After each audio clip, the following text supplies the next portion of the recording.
YouTube? Pink Ladies T-Birds just happen to be watchers of my shit. It's your girl, Jimmy Pynk. Forgive me for not being in full Chanel geesh, but for those of you Pink Ladies and T-Birds that are not here for the first time, y'all obviously know what it is. Wait, where's the Mouse King? Let's get him in there. So this is the episode before the finale of Scream Queens, and there were things like I started out absolutely loving the episode, and by the end of it, I kind of hated it. Sorry about it. Full disclosure, I missed the first 2 minutes, like literally the first 2 minutes. So I seen like all the green meanies were around, and they were going after the Chanels. And like now that we know who the three green meanies are, I just love that like Cassidy was like cock blocking the other ones from killing Chanel number 3 or Chanel number 1. Like, no. So like they all take off their hoods and they're like, what the fuck? Like they're arguing or whatever. And here comes good old Chanel number 6, Hester. Like, oh, we need to have a green meanie summit. I was just like, I'm down for a green meanie summit. So, excuse me for that. This is how the episode starts with the green meanie. So you have the Chanels and they're watching watching this show, Loving the D. And Chanel number 5 is like, just why is it called Loving the D? Because her name is Lovin and she's a doctor, and it's Brooke Shields. So, you know, at the beginning of the season, if you've been following the series all along, or at least this season, you know once they decided to go to medical school, like that was their thing, like we can get a show like The Doctors or Dr. Oz. So like they love this girl, this woman, and she's Scarlett Lovin, and the show is called Lovin' D. I'm like, there was a lot of sexual innuendo in that, you nasty motherfuckers. But she's a former Kappa sister, so like they're all like looking up to her, and they're all excited. And then we go to the Green Meanie Summit, where finally, for those of us that follow the show for real, like I forgot myself until I was watching AfterBuzz TV last week that Wes is Hester's dad. Like, we completely forgot about that. So they reminded us this episode. And Hester was like, hey, this is what I do. I organize mass murders. So here's what we're going to do. She got her little motherfucking board set up with everybody that's got killed. Okay, let's find out who killed who first. Let's start with that. Like, she is taking charge and organizing. She's like, we're going to do it without favoritism, but just to be fair, Wes is my dad. And everybody's just like, okay. So they're claiming the kills. Obviously, Hoffel is not even down. We found out Wes killed Chad Radwell, and tried to kill Denise Hempfield, and tried to kill number 5. I was ready for him. I'm like, yeah, Wes, you got to go. You got to go. And I kind of knew that he was going to have to go because he killed all the favorites. Like, you killed Chad Radwell, you tried to kill Denise, you tried to kill number 5. Like, those are major favorite characters. I'm like, oh, that was foreshadowing me right now. I'm like, oh, Wes ain't gonna make it. I already knew that from there. I'm like, oh, no, you can't make it. You can't. And especially when Hester was like, well, I want to kill the Chanel, this and this and this and this. And Hester sided with Hoffel that she should get first dibs on Chanel. And then, like, Cassidy is like, I'll take care of number 3. And they're like, no, you really want to take care of her. You don't mean kill her. Fine, I'll kill her. Like, it was so fucking amazing. Like, the episode started off so strong. Like, that was so amazing. We got all the killers together. We found out who killed who. We got some good Hester action. Like, it was good. Hester's like, technically I only killed one person. I just orchestrated everybody else because she technically is the one that killed Boone. So then we get into now, and this is where I didn't like it at. So I thought Indian dude was dead for sure. I'm sorry, I don't remember what his name was that was the writer. I thought he was dead for sure. He wasn't. But then all of a sudden, this Scarlett Lovin, we just gonna call her Brooke Shields, fuck it. Brooke Shields comes in, they're like, we heard about this surgery and we want to put you guys on the air. But you guys have to take the MCATs because people is looking around like y'all ain't real medical students, and fucking Brock tells that. I don't know why. And listen, Chanel number 3 is Chanel number 1. Y'all can go now. Like, listen. It was all jokes and all fun and games. They always pick on number 5. But when that bitch passed the MCATs on her motherfucker on, they was like, oh, well, we cheated. They ain't even let her in on it.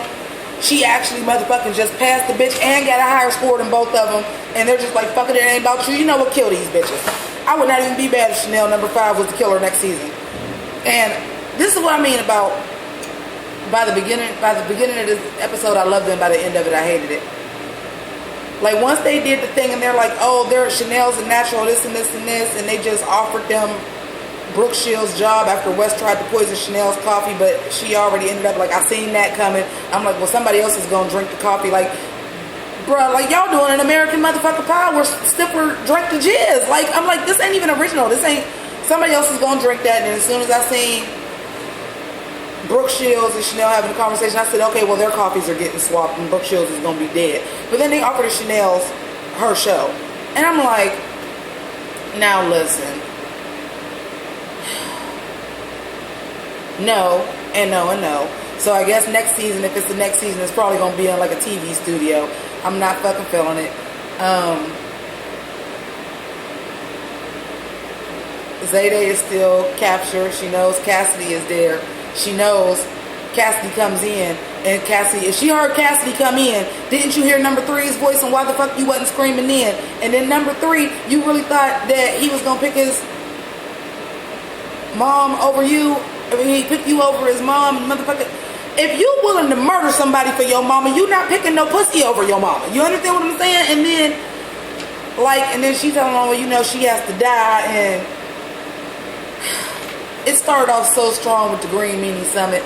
Like, even when, like, Wes and Cassidy was like, we need to form an alliance because we know that somebody is going to get blamed for all the murders. Like, even then, I was like, at first I did think, I was like, they're going to have to kill Hoffel. At first I was thinking that, but like I said, I'm like, this is supposed to be like all these twists, and it started off real strong, and then after a while it wasn't strong at all. It was predictable. I'm like I said, Wes got to go. You tried to kill all, you killed or tried to kill all the favorites off the show. A key point in screenwriting is that if you have a legacy, you can die. What I mean by that is if you're married, if you have a child, you can die.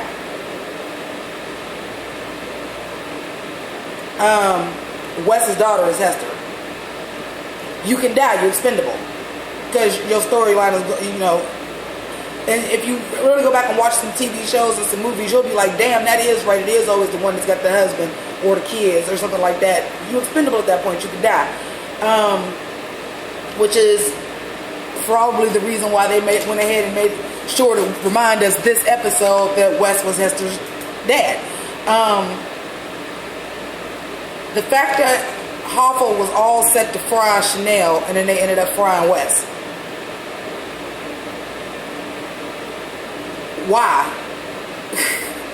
Like, trying to fry Chanel, I get, but Wes, y'all didn't have to do that to Wes. Like, it was a different way y'all could have did that. You do know that means now y'all can't kill nobody else because you already blanked the Green Meanie, so can't nobody else die. Except for possibly Jamie Lee Curtis's character Dean Munch, which I'm gonna keep her 100. You need her. She's the best antagonist to the Chanels that there is. You need her. So I would suggest you don't kill off Jamie Lee Curtis unless y'all know y'all not getting renewed next year.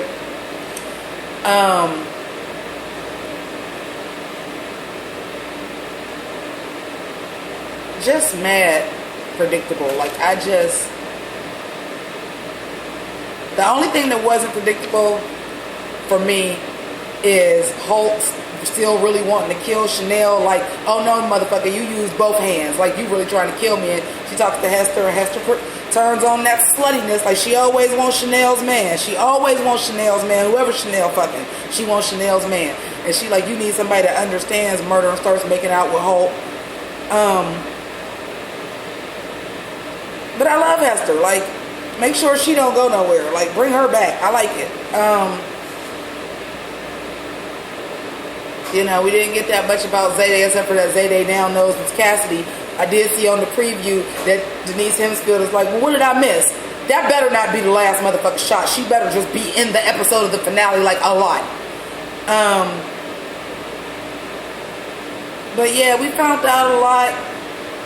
But it started off so strong and it just faltered for me at the end. Like, it really, really, really fucking did. How is it low fucking power? Shut up. You ain't got no low damn power. You almost full. Anyway. I mean, it really wasn't a lot to say because that whole other side storyline with the TV show and the doctor's TV show that just came out of nowhere. I mean, it didn't, because they did mention it at the beginning, so there was some slight foreshadowing for them to just up and fall upon a fucking TV show now. Like, bitch, no. Bitch, no. I don't. Like, and this is the episode before the finale. Like, that was rushed. That was sloppy. That was introducing a new character we didn't need to introduce. One other thing I will say that I got mad at is motherfucking number 7, Chanel number 7. Like, ooh, snickerdoodles. Bitch, don't eat floor cookies. Who eats floor cookies? You ain't that motherfucking hungry. Who eats floor cookies? You in a motherfucking hospital where people is getting murdered and you see some cookies on the goddamn ground. I might not even walk past the cookies. I might be like, that's a trap. It's a trap. That's a motherfucking trap. You turn around and go the other motherfucking way and then she ends up getting hung. And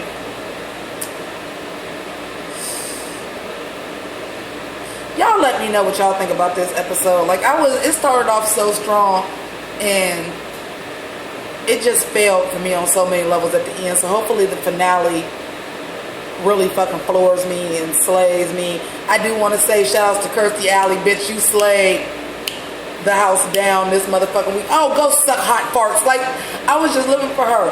Well, I killed number 8. I helped kill number 8. Like, she was giving me all of the life. All of the life. And I just feel like one of the Chanel's got to go. And why not Emma Roberts? Send her back to American Horror Story, because ain't they about to do a crossover episode with, oh, she dead on there, but she can bring herself back to life, right? I don't know. But I'm like, ain't y'all about to cross over Murder House and Coven on American Horror Story? Send her back over there with her boo, Evan Peters. And, you know, eventually they going to have to make Chanel number 5 to kill her, because she's just proven the fact that she is, like, way smarter than the rest of them, and they be dogging the fuck out of her. I would like to see her and Hester fucking team up and take everybody out at this point. Fuck it. So, thanks for watching. Let me know what you think. If you are not a Pink Lady or a T-Bird, become one today by subscribing. I'm not going to do the end credit because I can't do it until I get home any fucking way. Also, you can follow me where I've been live tweeting Screen Queens, so definitely join me next week for the finale. Jimmy with the I, Pynk with the Y, same way it's spelled here. Follow me on Twitter. And happy holidays. Deuces.